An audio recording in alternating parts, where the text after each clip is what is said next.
이번 영상은 중문과에 갓 입학한 학생들한테 참 도움이 되는 영상일 거예요. 중문과에는 여러 가지 전형이 있죠. 그 중에서도 재외국민 전형, 그리고 특기자 전형 이런 것들도 있을 거예요. 이런 전형에서 입학한 친구들은 중국에서 기본적으로 몇 년간 살다 온 친구들이기 때문에 중국어를 거의 원어민처럼 굉장히 잘합니다.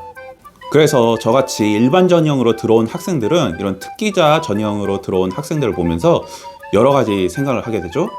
먼저 부러움, 그리고 놀라움, 아우라, 후광 이런 감정들과 있음에 동시에 또 한편으로는 야, 왜 쟤 저렇게 중국어를 잘해? 뭐? 고향이 베이징이라고? 쟤는 정말 중문과에 올 필요가 없는 친구인데 우리 학점 쓸어가려고 중문과에 입학했나? 이런 생각이 드는 것도 사실이에요.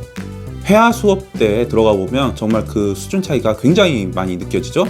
회화 수업 때 중국어 특기자 친구들이 많게 되면 그 수업은 거의 그들만의 리그예요. 일반 전형으로 들어온 친구들은 그냥 고개 숙이고 책만 보고 있어야 돼요. 그래서 후배들도 저한테 가끔 이런 고민을 많이 털어놓곤 합니다. 중국에서 살다 온 친구들이 너무 많아가지고 학점이 안 나와요.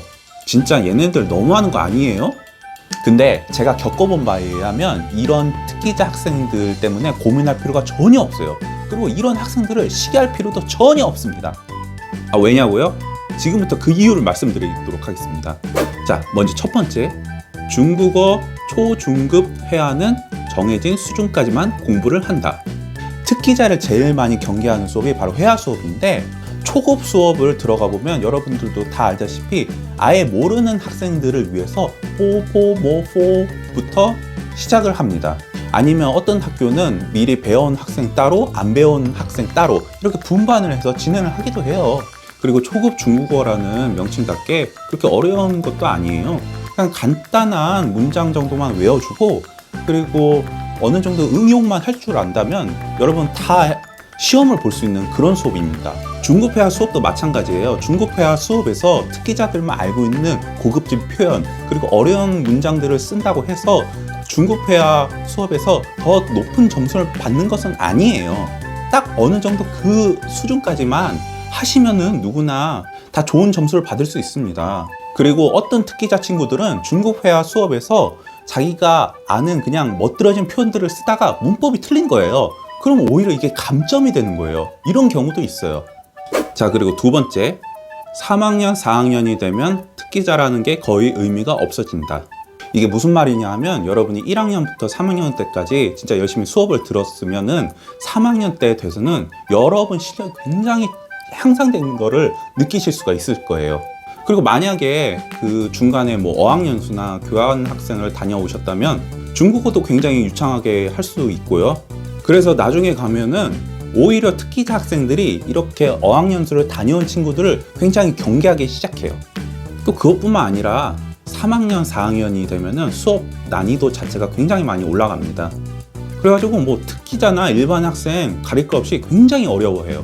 그리고 3학년이 되면은 어느 정도 이제 또 짬이 쌓이기 때문에 다들 열심히 하려고 해요. 그냥 나도 모르게 열심히 하게 된다니까요. 그래서 나중에 3학년, 4학년이 되면 모두 다 상향 평준화가 돼가지고 특기자라는 게 의미가 없게 됩니다. 그리고 세 번째, 학점은 전공학점, 교양학점 통틀어서 나온다. 뭐 사실 이게 제일 중요한 이유일 수도 있는데, 여러분이 입사 원서를 쓰게 될 때는 전공학점 따로, 그리고 교양학점 따로 이렇게 쓰질 않아요. 이거를 통틀어서 쓰는 데가 95%입니다. 그러니까 일반 전형으로 들어오셨더라도 문학 수업이라든지 교양 수업에서 점수를 잘 받으시면은 전혀 문제가 되지 않는다는 겁니다. 오늘 제가 말씀드렸던 걸 참고하셔가지고 나중에 그런 중문과 특기자 친구들을 볼 때 학점을 쓸어 가려고 우리과에 왔다든지 도대체 우리과에 왜 왔지? 이런 마음을 안 가지셨으면 해요. 어쨌든 그 친구들도 같은 과고 같은 과 동기니까 많이 사랑해줘야죠. 그리고 그 친구들은 중문과의 보물 같은 존재들이에요. 그런 친구들 옆에 착 달라붙어가지고 여러분들이 많은 것을 배우셨으면 합니다.